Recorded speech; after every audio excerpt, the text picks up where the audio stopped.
دڵپۆست نامەیەک بۆ ڕۆحەماندووەکانی سەردەم.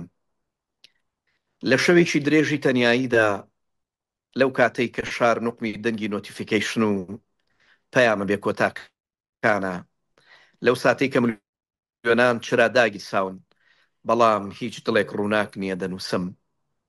دەنووسم بۆ تۆ، بۆ ئەو تۆیەی کە لە نێو هەزاران پەیوەندیدا وەک من بە شوێن دڵێکدا گەڕێی بۆ حەوانەوە.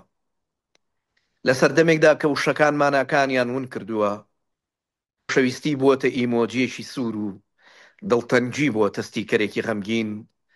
دڵپۆست دەواازەیەکە بۆ گەڕانەوە بۆ ئەو سەردەمەی کە دڵەکان زمانی یەکتریان دەزانی و کە چاوەکان فەرهەنگی نیگایان لەبەر بوو. ئێمە هەمومان لە منفایەک کە دیوارەکانی لە شوشەی شاشەکان دروستکراون، سەقفەکەی لە هەوری دەیتا هەڵچنراوە.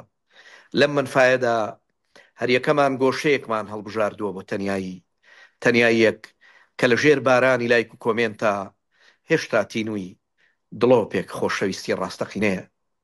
لەم کتێبەدا وشەکان وەک دەروێشێکی سەرگەردان بە دوای مانادا دەگەڕێن، هەر لا پڕێک میحرابێکە بۆ نوێژی ئەو دڵانەی کە لە حەشاماتی سۆشیال میدیا داون بوون، هەردێ ڕێکچرایەکە بۆ ڕووناکردنەوەی ئەو تاریکیەی کە تەکنەلۆژیا بە دیاری بۆی هێناوین. لێرەدا چیرۆکی ئەو ڕۆحانە دەجێڕینەوە کە لە نێوان دوو سیندا هەناسەیان لێبڕاوە. سین مەبەستم ئەو نامەیە کە ئەینێری ئەم چاوەڕێوە کاسینی بکایاننا. لێرەدا چیرۆکی ئەو ڕۆحانە دەجێڕینەوە کە لە نێوان دوو سیندا هەناسەیان لێبڕاوە، ئەو دڵانەی کە لە چاوەڕوانی وەڵامێکدا خەویان لێزڕاوە. باسی ئەو ماڵانە ئەەکەین کە بوونەتە میوانخانەی ڕۆحەتەنیاکان، ئەو خێزانانەی کە وەک جەستەیش لە تەنیشت یەکە ئاژین. لە دڵپۆستدا عیشق دێتەوە خوێندنگا، فێر دەبێتەوە چۆن بە زمانی دڵ بدوێ نەک بە زمانی کیبۆرد. خۆشەویستی وانەی یەکەم دەخوێنێتەوە چۆن چاوەڕوان بێ، چۆن تام لە بێدەنگی وەربگرێ، چۆن لە قوڵایی هەناسەکاندا بژی نەک لەسەر ڕووی شاشەکان. ئەم کتێبە خانەقایەکە بۆ دڵەماندوەکان.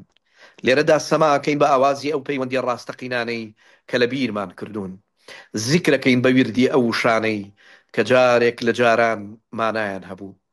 طریقەت وەرەگرین لە مرشیدی دڵەوە نەک لە ئەلگۆریتمی ئەپەکان. دڵپۆست نامەیەکی کراوەیە، نامەیەک لە منەوە بۆ تۆ، لە تۆ بۆ ئەو، لە ئەوەوە بۆ هەمومان. نامەیەک کە پۆستەچیەکەی خودی ژیانە، مۆرەکەی لێدانی دڵە، ناو نیشانەکەی ماڵی ڕۆحە. لێرەوە لە موشانەوە سەفەرێک دەست پێەکە، سەفەرێک بۆ دۆزینەوەی ئەو منەی کە لە نێو پرۆفایلەکان داونمان کردووە، ئەو ئێمەیەی کە لە نێو گروپەکان لە بیرمان کردووە، ئەو ژیانەی کە لە پشت فلتەرەکانەوە خەریکە لە یادمانەچێتەوە.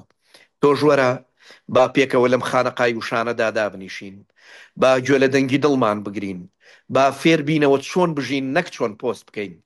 با لە یادمان بێ کە پێش ئەوەی شاشەکان دروست ببن، دڵەکان زمانی یەکتریان نەزانی.